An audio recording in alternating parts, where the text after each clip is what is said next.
Stan Jabalisco here to show you how the visible light spectrum compares to the entire electromagnetic spectrum, or at least entire for all intents and purposes.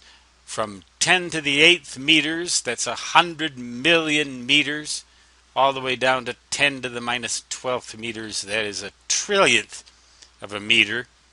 This is the electromagnetic spectrum for all intents and purposes, ranging over this huge range of wavelengths, from long wave radio down here through shortwave radio, microwaves, X-rays, and gamma rays.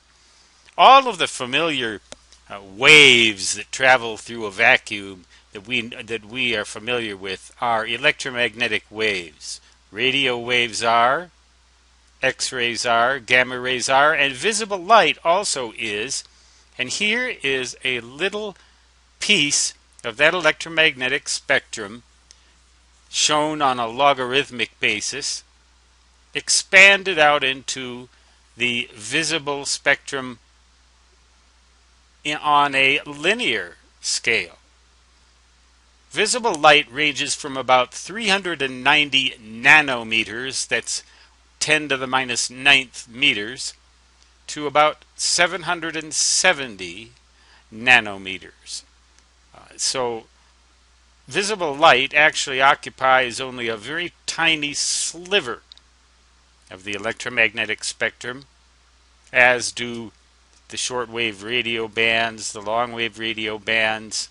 They all occupy just tiny slivers. X-rays, gamma rays. Ultraviolet is not shown here, but it lies between X-rays and visible light. And below long-wave radio, we get into the kind of thing that is kind of electromagnetic energy that is radiated by home appliances, power lines, and other such things that cause shortwave radio listeners such grief these days. But this, the electromagnetic spectrum, and this, the little sliver of that spectrum, representing visible light. That shows you relatively how tiny a sliver the visible spectrum actually is. You can learn all about this and a whole lot more about light in my book Optics Demystified, available from Amazon.com, among other sources. I recommend you get the paperback edition of the book, not the Kindle edition, because readers have sent me emails and indicated in reviews of some of my technical books that errors appear in the Kindle edition that do not appear in the paperback version, and some of these errors are very subtle and can't even be detected unless you proofread them together, and I don't have time to do that. I'm sorry. I don't think any living human would have time to do that. Now, Kindle isn't the only guilty party here. The Nook by Barnes & Noble does the same sort of thing. I think any electronic book rendition of a paperback technical book is going to be plagued by this problem. So I always recommend, if you're going to buy any of my technical books, buy the paperback version. I will include a link to this Amazon page, by the way, in the description of this video.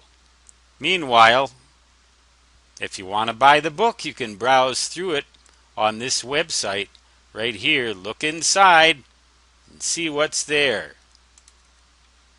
Look through the table of contents, see what it contains, and you can even go somewhat into the first part of the book and see whether or not you like my writing style. If you can't stand the way I write, don't buy the book, but you should. I hope you like it. A lot of people do. It seems to have gotten some pretty decent reviews. What has it gotten anyway? Ah, shucks. I'm not going to go and try and, well, almost 5 stars out of 5. People seem to like it. Maybe you will too. Stan Gibilisco signing off from the black holes of Dakota Territory, United States of. Adverse weather coming this next week. Winter has arrived in the black holes.